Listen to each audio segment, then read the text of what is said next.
This reaction links two identical reactants, so it's called a dimerization.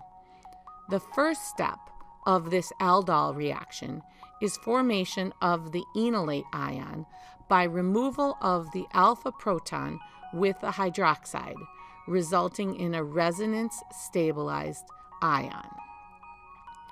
The enolate can act as a nucleophile to attack the other carbonyl, resulting in a new carbon-carbon bond. The hydroxide is regenerated when the alkoxide is protonated. The resulting compound has a hydroxy group beta to the carbonyl. The next step is removal of another alpha-proton to form another enolate ion.